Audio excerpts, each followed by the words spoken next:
The city of Freeport has a very unique context within the structure of the Bahamas. From as early as 1968, a white paper on local government suggested decentralizing governance from Nassau. It would take another 30 years for local governments to come to the Family Islands. But the Hawksbill Creek Agreement, established some 70 years ago, calls for the establishment of the Grand Bahama Port Authority and, by extension, Freeport as a free trade zone. But recently, the Grand Bahama Port Authority has found itself embroiled in a controversy with the government, which claims the port has not kept up its obligations to the city of Freeport.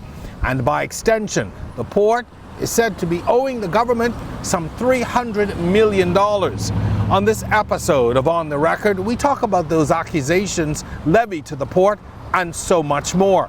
You're watching On the Record. Our discussion begins in Grand Bahama on the other side of this break.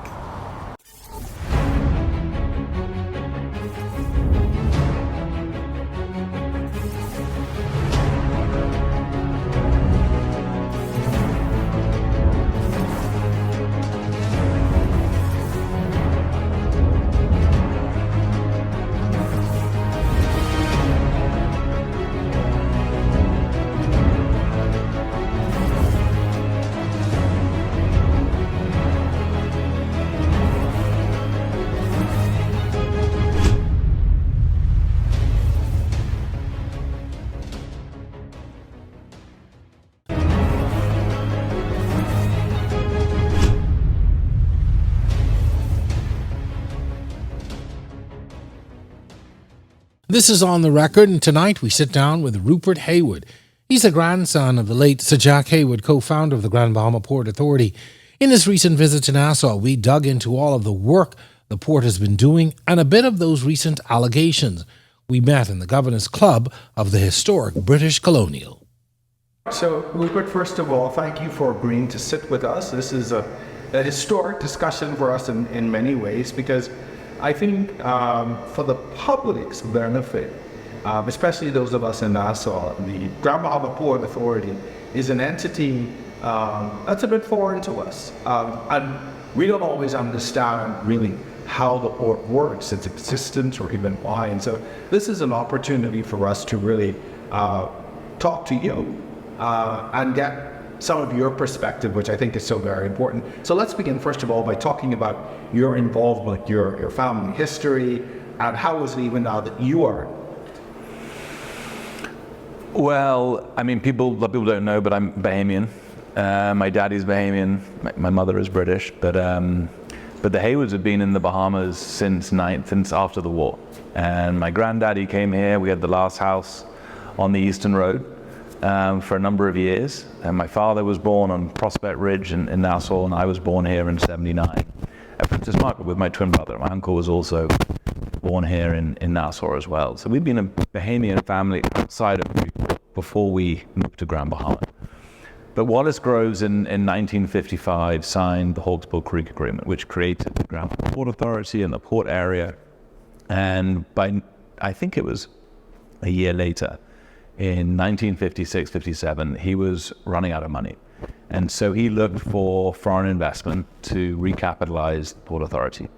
And my great-grandfather would come to the Bahamas on a regular basis to see his young Bahamian family that was here, my grandfather and his grandchildren. And he was told about this remarkable project in Grand Bahama. And Sir Charles Hayward was his name. He became one of the founding investors in the Port Authority in 1957, put an enormous amount of money in to recapitalize that business. And my grandfather left Nassau.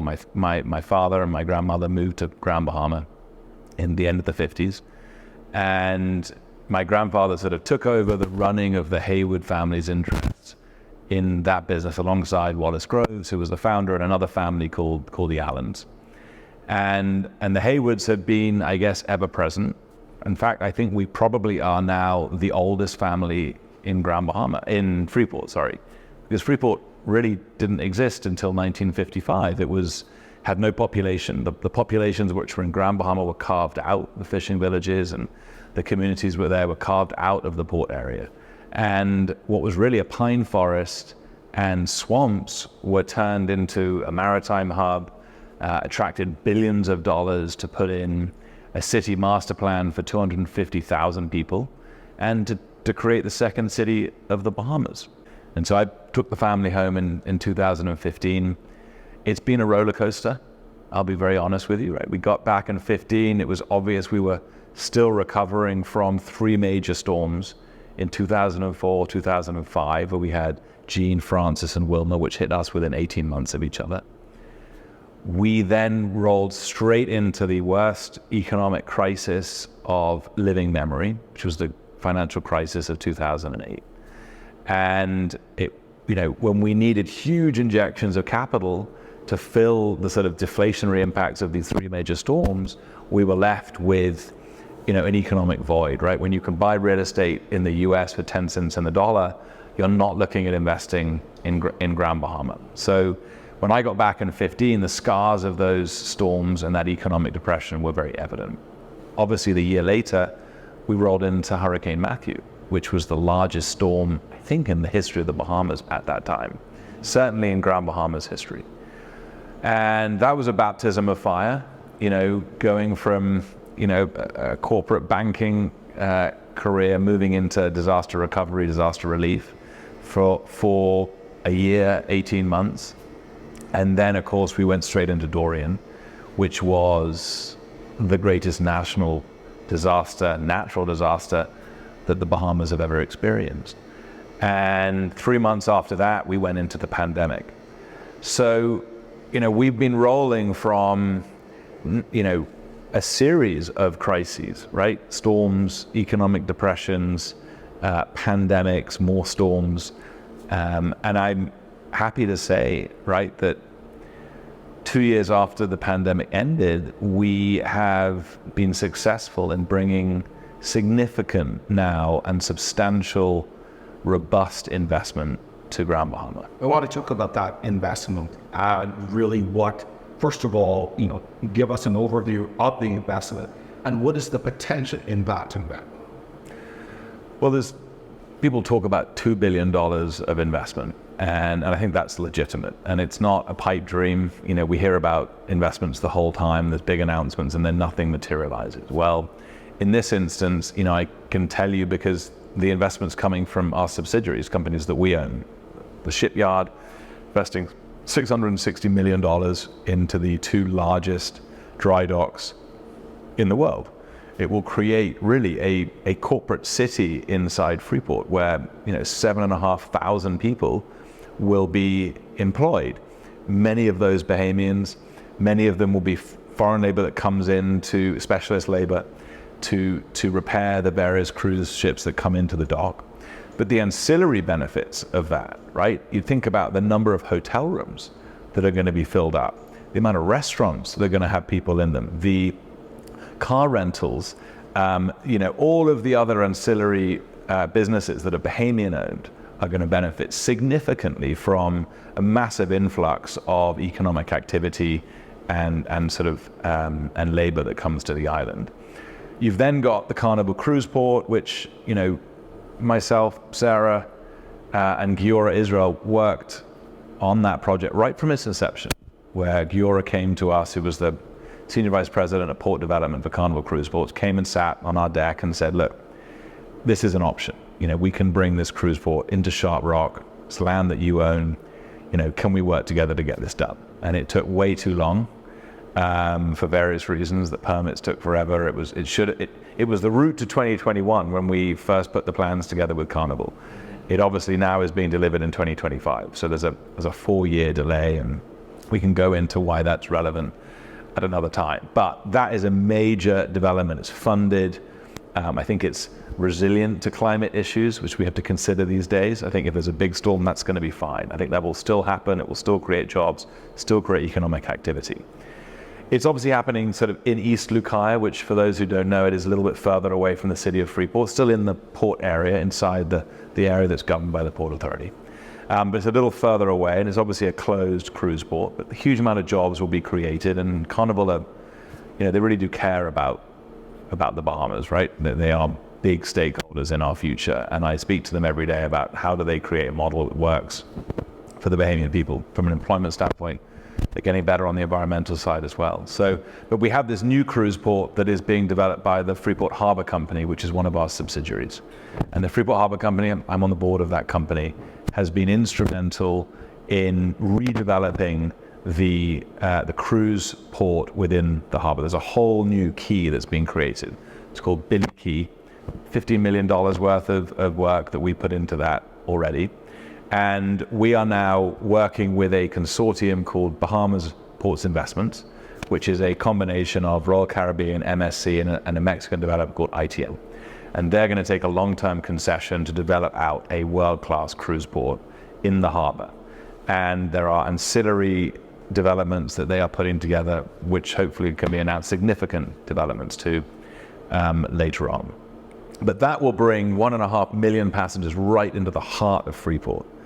And that will have huge benefits for all of the tour excursion people, for the straw market vendors, for the taxi unions, and all of these people in Grand Bahama who have been struggling for the last 15 and 20 years, right? So that makes me really excited because I can feel in the next few years that benefit actually being felt by the people of Grand Bahama, you know. And people tend to think that, you know, we sit in an ivory tower and that, you know, we don't know what's going on, and it's just sort of nonsense, right? It's a nonsense narrative.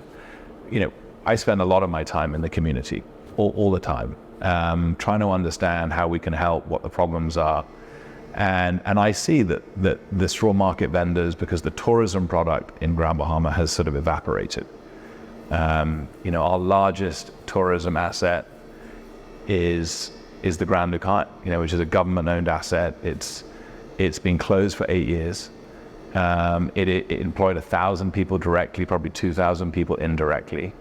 And it's the key really to getting employment and the economy back on track. So I'm excited that the government are working on plans to sell that asset. It's hugely important for Grand Bahama. You called it a nonsense narrative. And I have to ask, I mean, what is contributing to that? Because in some quarters, whether it be outside of Grand Bahama or even on the island, there is this notion that the port is the beneficiary of all of these things from Freeport and is giving nothing back, or is not doing anything to grow the economy, to grow the infrastructure, to grow the... Yeah.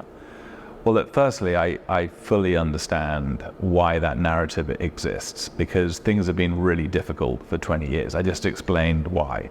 And we've been spending 20 years surviving and combating and storms and economic depressions and putting huge amounts of private money back into, you know, filling the economic void that was created by those things. And it's very difficult to have conversations with foreign direct investment when you're in the aftermath of a storm.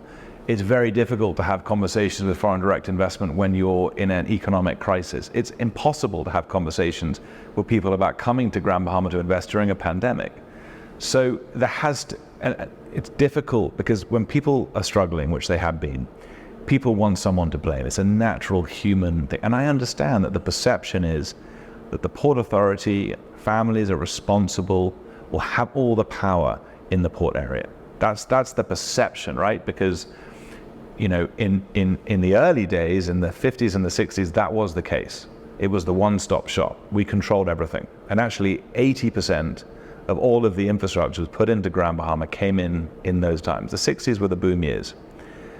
In the 70s and the 80s, the power that did exist with the Port Authority was taken back through legislation by government. So they took immigration back.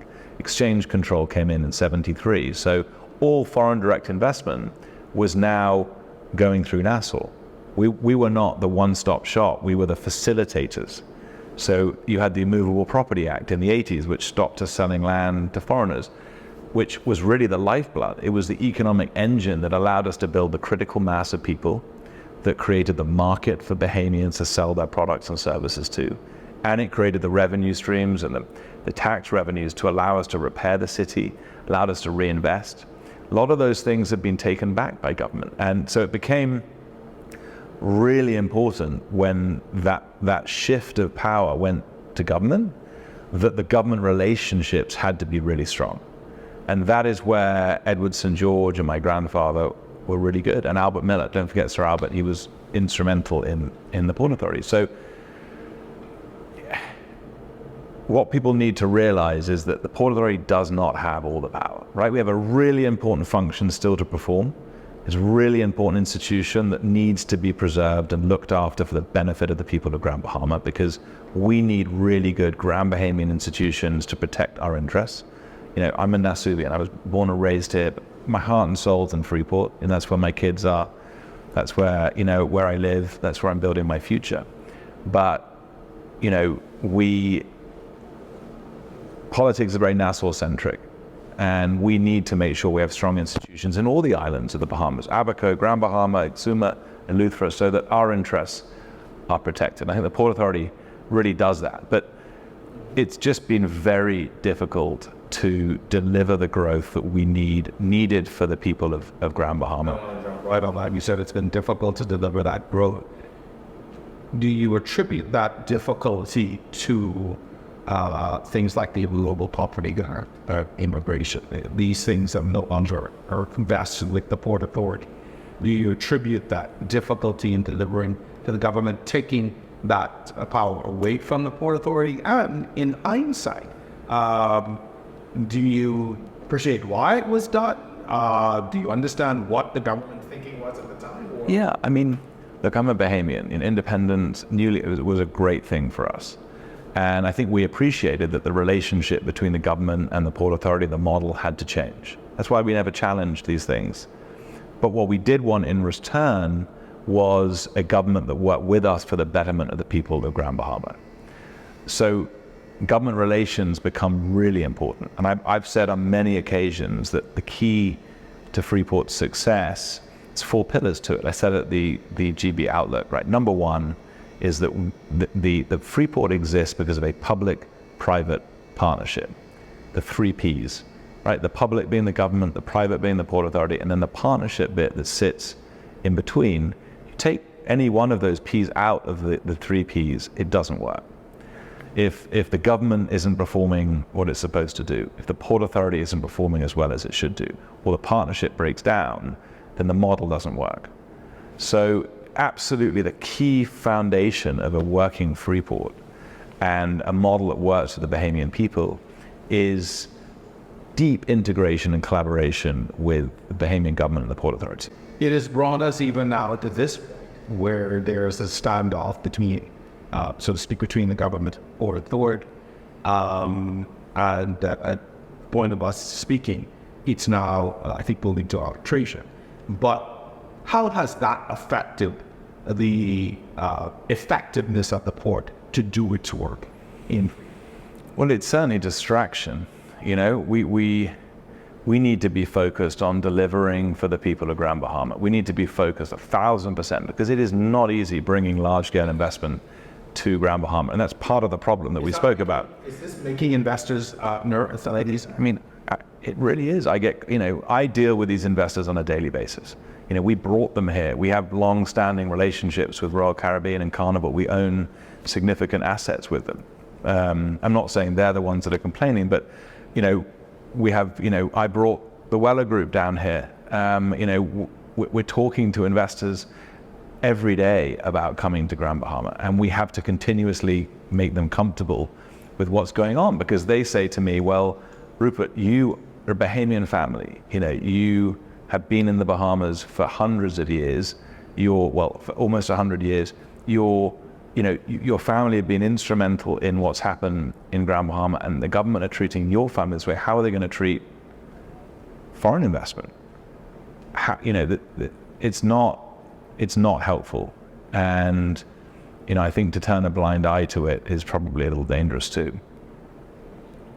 Without going into a lot of details, because I know it's an arbitration you're talking about, but are those discussions with government still ongoing? Are you still talking, or has everyone sort of retreated to their crimes? I mean, it's very difficult to have constructive conversations with aggressive parties. It's sadly, I mean, we are always open. I mean, every at every juncture, I have said, we have said, we want to form constructive partnerships with the government for the betterment of the people of Grand Bahama. And it's a critical component, and doesn't matter what's happened in the past, we will always open the door and are open to working constructively with the government. But, partnership, relationship takes two parties. And I hope that common sense prevails. As we sort of wrap this conversation, I want to know from your perspective, what do you see as the future for Grand Bahama? Once you're able to get up with this hurt, what do you see and what are the future prospects? Because this is a program people of Grand Bahama are watching, are saying to themselves, what is to become of us? So what do you see? So despite, all that's happened and all that's going on, I'm a huge proponent for the future of Grand Bahama. I think we have an unbelievably prosperous future if we get certain things right. I think we have the ability to build this sustainable development plan, this climate sustainable development plan that sets us aside from all other tax-light jurisdictions around the world, to build this diversified economy, right? Which is not just a monolithic reliance on tourism, but where tourism has a really important part to play, where we create a global value proposition, right? So we can bring in foreign direct investment, best-in-class businesses that create this knowledge transfer to Bahamians in diverse sectors of the economy, so that my children, your children, or everyone else's children that live in Grand Bahama are not forced to go to the US and Canada and Europe to get high-skilled jobs, right? One of my passions is about reversing this brain drain, where, we can bring our best and our brightest people who are achieving wonderful things around the world back to the Bahamas, because we have the foresight and the focus to create a diversified pool of jobs, high-skilled jobs, that give Bahamians the financial capabilities and independence to survive in our nation and to prosper in our nation. And I think we have all the tools, we got to get out of our own way. We just create all these problems for ourselves, which just unnecessary. If we could just be open-hearted, tap into the core Bahamian values, right? You're Bahamian, I'm Bahamian.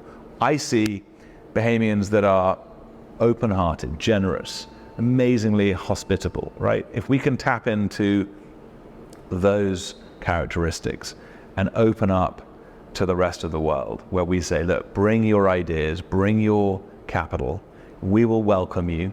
You need to give back to the Bahamian people when you come. We have the ability to create something truly special, because there's a lot of overarching global trends that are happening around the world. We have progressive taxation happening in developed markets. In Europe, tax burden is higher than it's ever been.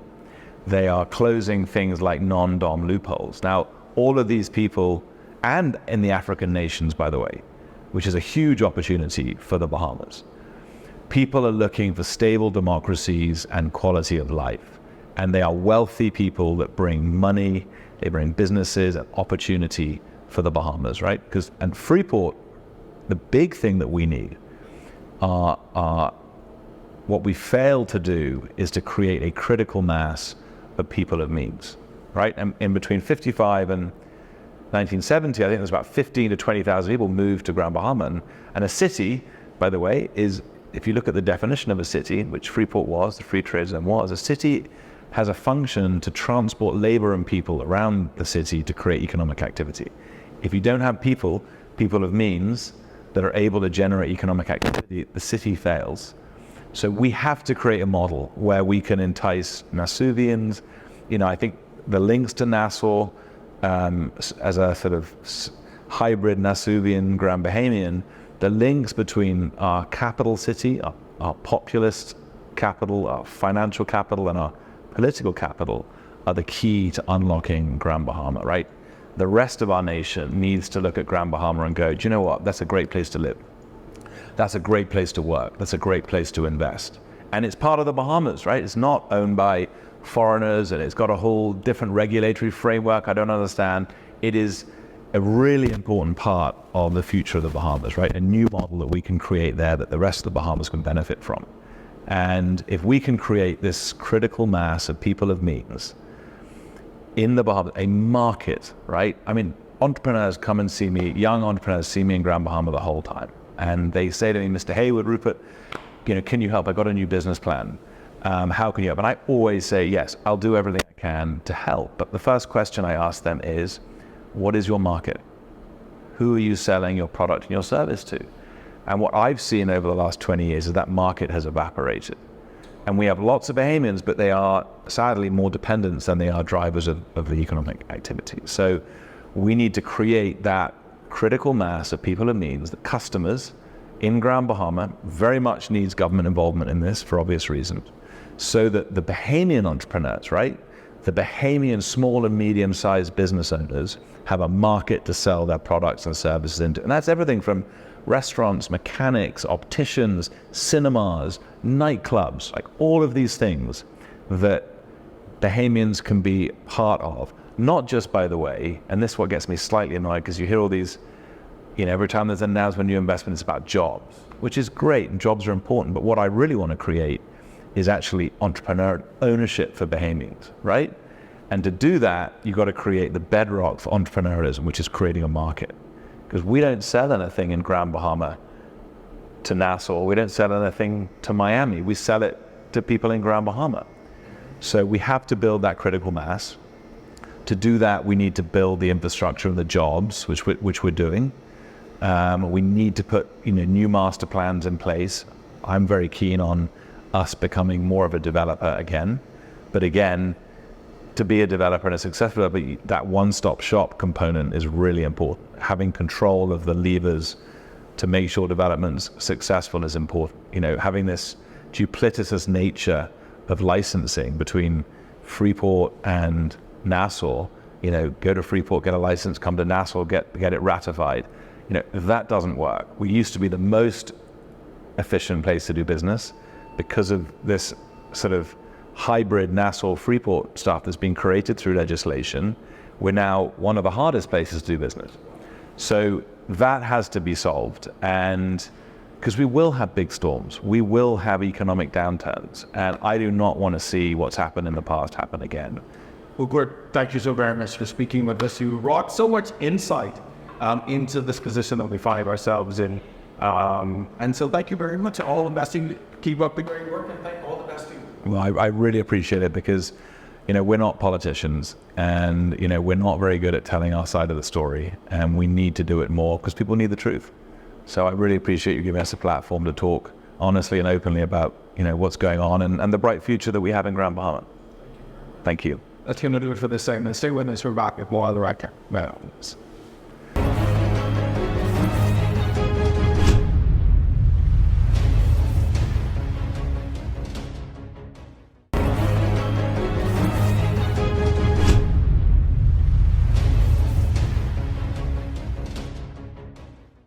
The discussion with key members of the Port Authority represents a convergence of two worlds, the historic families of Edward St. George and Sir Jack Hayward. However, what does it take to run an organization like this? In our final segment, we speak with Ian Rolle. He's the current president of the Grand Bahama Port Authority. Ian passionately expresses his thoughts on the friction with the government. Well, Ian, first of all, thank you for agreeing to this interview and welcome to On the Record, and thank you for welcoming us to Grand Bahama. It certainly has been a journey for us, even getting to this segment in our show in this particular interview. I want to start out by talking about the things that people don't know about the Port Authority, and how does it affect the lives of the people who live in Freeport and, by extension, on this island every day. Yeah, so I think that question ties in directly to our responsibilities. Far too many people really don't have an understanding of what we are really responsible for. So based on the Hawkesbury Creek Agreement, we are responsible for issuing business licenses. We are responsible for planning the city. We are responsible for environmental compliance matters, building code compliance matters. We issue all of the construction permits. We are also the regulator of utility companies. in the port area, water, telecommunications, power. And we also have some responsibility to promote the general port area. Those are the main responsibilities that we have. And you can see how they play a role in the daily life of the people in Grand Bahama. And it's very unique in the sense that in other places, this is what central government does. Correct.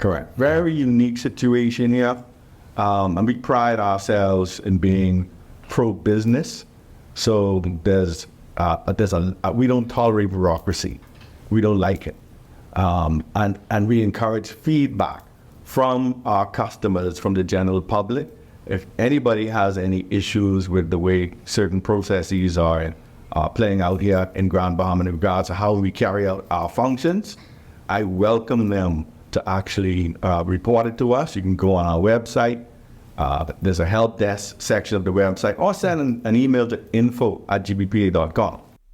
Now, what are some of the biggest misconceptions about what the port does here in Grand Bahama? Yeah, good question. So there's a misconception that GBPA should continuously invest in new projects or new businesses. We have a particular mandate and a certain level of responsibility, which I said to you earlier. We also had mandates to build certain things, but after that, there was no other mandate other than provide an environment for persons to invest in. So that's one. Then another one, the Grand Bahama Port Authority has the responsibility always to maintain or build an airport. The Hawksbill Creek Agreement actually stated that if and when the GBPA decided to invest in an airport, it would simply comply with the operation rules at that time of the colony. Now, also another agreement, the agreement states that central government has a responsibility to provide aviation services in the port area at all times. So not us. So that's another one. Then persons have stated, oh, well, the Grand Bahama Port Authority has interest in the power company. We have no interest in the power company. We are simply the regulators of the power company. And then another one, a major one, I heard this recently too, that the Grand Bahama Port Authority abandoned the Grand Lucayan Hotel as if we ever owned it. We never owned the Grand Lucayan Hotel. We have no interest in the Grand Lucayan Hotel. What do you think has been responsible for some of these perceptions and misconceptions? And do you find that they are just with the citizenry, or do you find that people in authority also, who should know better, don't have the proper understanding of what your role is? Yeah, I think both the citizens and persons in authority. I realize that there are a lot of persons who've never read the Hawksbill Creek Agreement. Let's start there. And so they're speaking from a position where they're misinformed. And then there are persons who may know what's in there and intentionally try to mislead persons for whatever reason, not sure what that is. And then you have persons who, because they trust a particular individual and their views, they just decide to repeat the same views of the person they trust. It's unfortunate, but I would encourage everybody just to read it and be informed. How much of that responsibility, though, do you think lies with the port? Over these years, do you think you all have done a good enough job of telling people what it is you are supposed to be doing? Obviously not, right? Because if persons continuously think that we are supposed to build a new airport, continuously invest money into new projects and investments, continuously. So obviously, if that is out there, we have not done a great job. And hopefully shows like this will help to relay the message of the various responsibilities that we have. Now the Port Authority is now, the Grand Bahama Port Authority is now into its 70th year of existence, which is quite significant. Just as a reminder, longer than the country has been independent. So I think even that helps us to sort of put into view some of the difficulties that could have arisen in a post-independence Bahamas. But what are some of the major accomplishments that come to mind for you or are top of mind for you when you think about these 70 years of the Port Authority? Well, first of all, the Hawkesbury Creek Agreement gave way to the creation of the population that we presently have today. So in 1955, we probably had a population of maybe almost 4,000 persons. And today we have a population of over 50,000 persons. Now this same agreement, as a result of growing the population, it also provides the public treasury with a lot of money on an annual basis. We did a study a few years back by KPMG. I think and in that study, it stated that the port area contributes more than 150 million a year to the public treasury. So, and then we created the deepest harbor in this particular region, and that harbor facilitates major trade by sea, the Freeport Container Port and the Freeport Harbor Company. So that is a significant asset for this island. Then we also created about 67 miles of dual carriageway roads in the city. And everybody brags about our infrastructure when they come here. And when they come to Nassau. We created over 72 miles of bulkheaded canals in the city. We built over 24 schools in Grand Bahama. Yes, built over 24 schools in Grand Bahama. We built a courthouse, and we could brag about having more than 90% of our over 3,000 plus licensee base are Bahamians. So that's something we are very, very proud of. But yet there is this narrative that you're not doing enough or that you've not lived up to your obligations. Here, again, I think that's coming from persons who are misinformed. If they understand what our responsibilities are based on the Hawkesbury Creek Agreement, you wouldn't be saying that. What are some of the things that you are most proud of as your tenure? You stand on the shoulders of men like the late Sir Albert Miller, who have really helped to move this organization forward. But what are the things that you look at and say, you know what, I am so proud that these happened within my time? So I am very much in tune with technology. And this started from when I was a very young boy. My dad bought me a computer called the Timex 1000. And when he bought this computer home, I read the manual from front to back. And then they start to create objects, put colors in them, make these things move. And he saw this gift in me, and he continuously fed it by buying me one system after the next. And so I'm most proud of bringing different technologies to this group of companies, and which have allowed our customer base to carry out the functions that we are responsible for in a more efficient manner. I'm proud of the fact that I've introduced tools within the group to also allow our teams to be able to function in a much more efficient manner as well. I've introduced something called operating system in the company called an entrepreneurial operating system. Just like how a computer has an operating system, so there's a system that I brought into the group that makes us all accountable. So everybody has goals, and we basically have to say where we are every week when we have meetings. So there's no hiding, and there's no spinning wheels in the organization as a result of all these different technologies. When you walk in the building, you probably see my fingerprints. You have to sign into an iPad. So I knew you were coming. Hey, so ain't no sneaking up there. I'll be there, yeah. Yeah, so I'm very proud of the advancement that I've made to take this organization to another level. But with those advancements, I'm sure there have been some challenges. I want to talk about what do you see as some of the greatest challenges that you have encountered in your role? Yeah, so I think the natural disasters have been probably the greatest challenge in my role since I've been here. In 2004, we had 2 hurricanes, Francis, Jane, and if that wasn't enough, 2005, I think it was Wilma that came. And then in 2008, we had this global recession.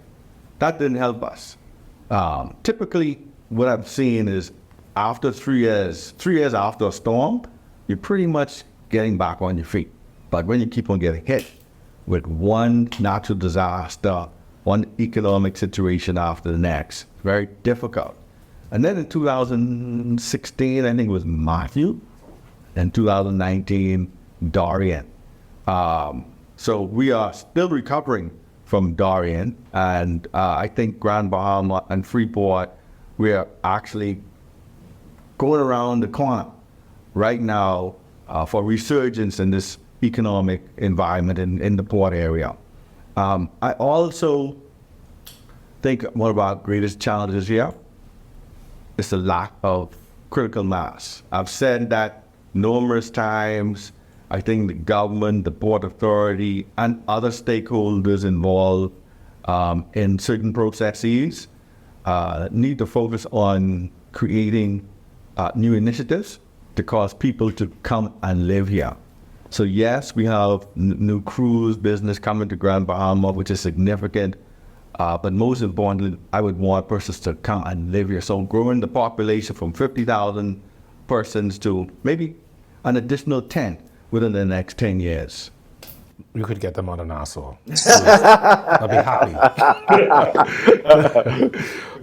Through all of this work, though, the port has been accused of being too restrictive in some of its policies and licensing requirements. In fact, I've heard people say that the GBPA is stifling growth here within the business community, particularly the port area. How do you respond to that? We are very pro-business, right? If there are issues, we encourage people to give us feedback. I mentioned earlier that we have info@gbpa.com, we have a website people can complain about. Our idea here is to make sure that we are best in class in regards to certain functions that we are responsible for.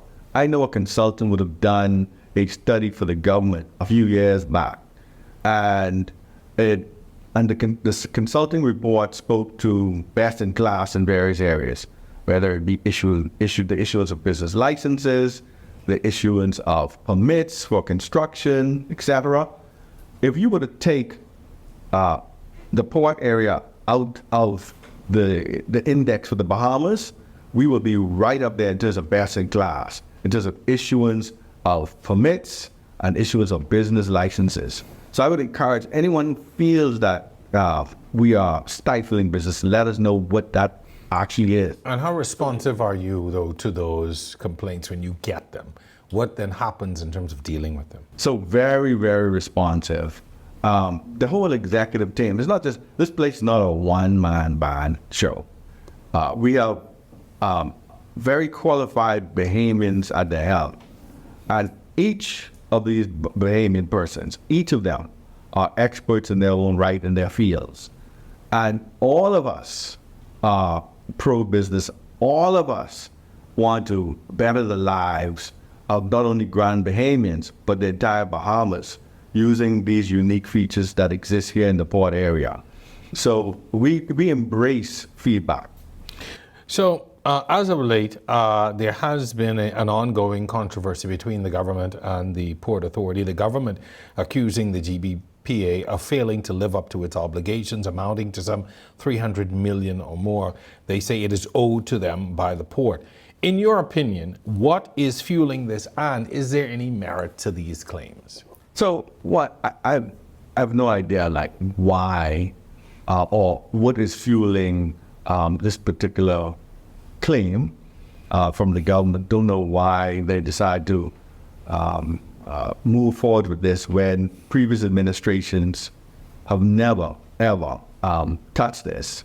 I know it's unfortunate because it's causing a bit of concern, not only with existing licensees, but also with potential investors. So there is a bit of concern from a few of the investors in regards to what is going on between the government of the Bahamas and the Grand Bahama Port Authority. And then most importantly, it also is a very concerning matter to our employee base. So these people who come to work motivated every day with the core focus of bettering the lives of the Grand Bahamian community, they have a level of concern as a result of what is going on. And again, again, people will ask, so, where or how will the government have just come up with this figure? What is fueling that? Where have they said to you, this is a listing, or this is, like, if you tell me I owe you money, I need to see the bill. Yeah. So have you gotten that itemized bill to say this is what 300 million accounts to? Yeah, so an estimate was provided to the shareholders, and it's disputed. We don't believe that there's any claim that's going to stand its ground against the Grand Bahama Port Authority at this time. And we also have a very strong case. So it is also, this dispute has also gotten to the point, I think, of arbitration. Yes. Do you see this arbitration as working in your favor?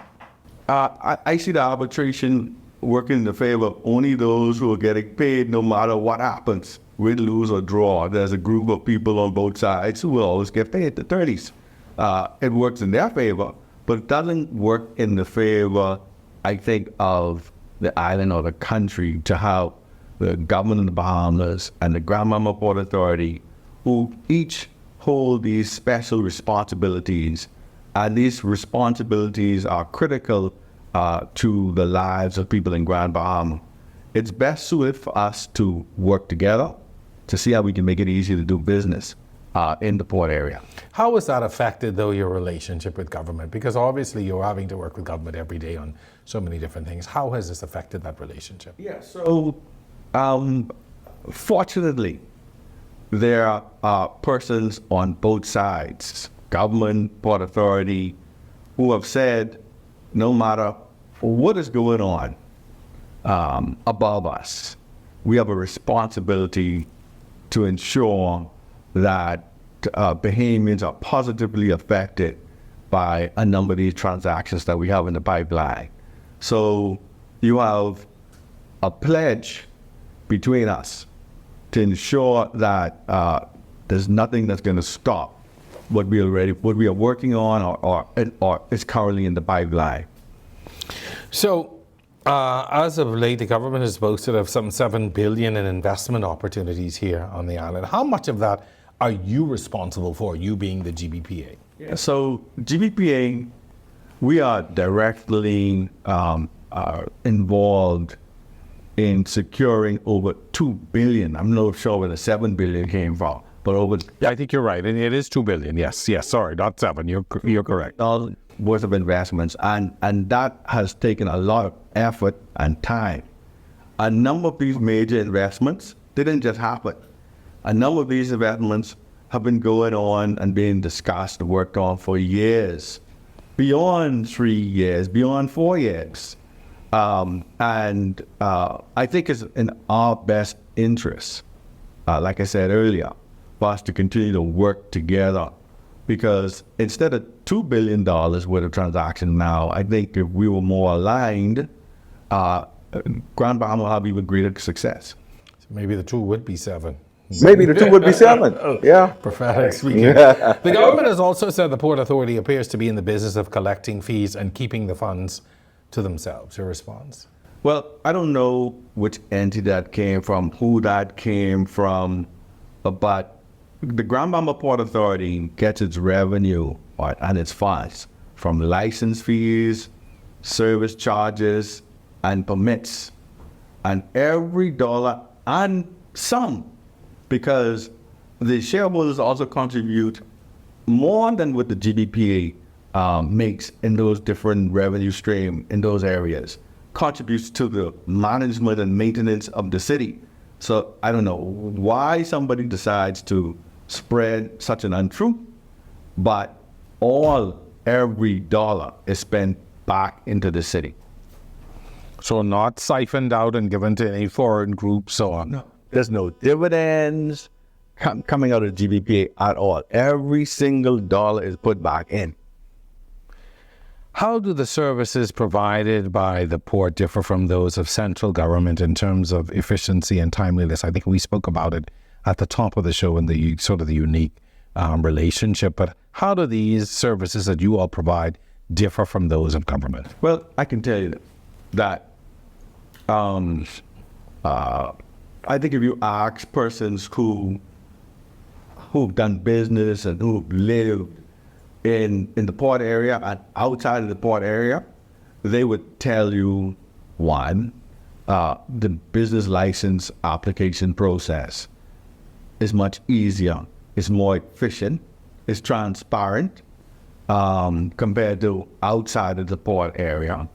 They would tell you the city maintenance is much more desirable in the port area than outside of the port area. They will tell you in order to get permits to do construction, very transparent process. In fact, I was involved in automating it to reduce any chance of anybody asking for favors, which I understand happens in other places outside of the port area. So, and these are words from persons who operated in the port area and outside of the port area. There are much greater efficiencies and much more transparent, and nobody has to do anybody a favor because we in the port, we have a job to do, and no favors owed us to do our job. What is, from where you said, what is the relationship between Grand Bahamians and the port? Is it tell me in your estimation what that looks and feels like on a daily basis? Yeah, I think a lot of persons are also misinformed in regards to responsibilities. We mentioned that earlier during the show. Because of the misinformation that's out there, there are certain responsibilities that are imposed upon us, unfortunately, by the public, and maybe because we were doing a good enough job to inform them exactly what our responsibilities are. There's also a certain level of, I would say, maybe discomfort because a number of the business persons have been affected for so long as a result of natural disasters and so forth. So you don't have anybody to turn to and to blame other than either the government or the Grand Bahama Port Authority. When you don't, persons who are not here in the organization, in the seats, they don't understand how much it takes to rebuild a city. And then for another natural disaster to happen, it really is a huge setback. So I would say to those individuals, though, that Grand Bahama has turned the corner as a result of this $2 billion plus worth of transactions that are either happening or in the pipeline. We haven't seen this level of activity in many years, not since I've been here. So I still want us to work together. I still think the Port Authority has more work to do to inform the public in regards to what it is we do. This agreement, known as the Hawksbill Creek Agreement, gave rise to the creation of the port and a lot of the things that we see now within this area and a lot of things that are in place. It has been amended and extended. Is it time, though, for this bill to be amended? I mean, some people say yes, some people say no. I think if both the government of the Bahamas, government of the Bahamas and the GBPA, if we work together, our responsibilities were laid out in the agreement and the amendments that came after the original one, right? I think that's a fantastic model that it may need some amendments in certain areas. However, for the most part, that model should be kept because it has been successful in the creation of this magnificent city that we call Freeport today. What are some of the areas you think might need to be amended or addressed? I think, for instance, in the agreement it spoke to immigration matters, right? Although we don't want Bahamians to lose any opportunities. But when the agreement was first established, it was a more streamlined approach to immigration matters. Right now, we have something in place, a work visa called BH-1B work visa. I think if we, both government and authority, if we work hand in hand to promote that work visa, and again, we're focusing on sectors that we want here in Grand Bahama. We want to create critical mass. We need people here, but you focus on areas that are not offensive to Bahamians, but also add value to them. Because although Bahamians might not have certain skills, we could impose on the people who are coming here the need for them to establish some sort of education process to bring us up to a level. Final question as we are out of time. How optimistic are you about the future of the Port Authority and also in navigating past this standoff in some instances that you find yourself in with the government? So I'm very, very optimistic about the future of Grand Bahama. No one can dispel the fact that we have significant economic activity that's happening and about to happen. And I don't think at the end of the day, no one is going to stand in the way of this level of activity that could truly transform the lives of so many Bahamians, not only in Grand Bahama, but in the Bahamas. Because I see more Bahamians participating in this renewal of activity in this port area. People coming from other islands coming to Freeport. Persons who've left Grand Bahama coming back home. I believe at the end of the day, common sense will prevail, because it's all about how do we enhance and add value to the lives of Bahamians. Ian, thank you very much. I think that's a good point for us to end on. I want to thank you for allowing us in and allowing us an opportunity to understand the issues a little better. That's what we really try to do here. So I appreciate it. And as a young, well, as a Bahamian, because me and you ain't young, as a Bahamian, you continue to make us proud in the work that you do here with the port. And so thank you for all that you do. Thank you very much. All right. When we come back, we wrap up here on this edition of On the Record. Stay with us. As we wrap up this episode, we'd like to thank the Grand Bahama Port Authority for allowing us an opportunity to come in and to share their story with us. As Freeport continues to chart its way forward, one thing you cannot deny, it's the resilience of its people and the ability to bounce back in the face of adversity. As the port and the government continue to negotiate and move forward, it is hoped that at the end of the day, this city and the people who live here will be the greatest benefactors. We hope that you've enjoyed this program, and as usual, and as always, we thank you for joining us. Until next time, in Grand Bahama, I'm Jerome Sawyer. We'll see you soon.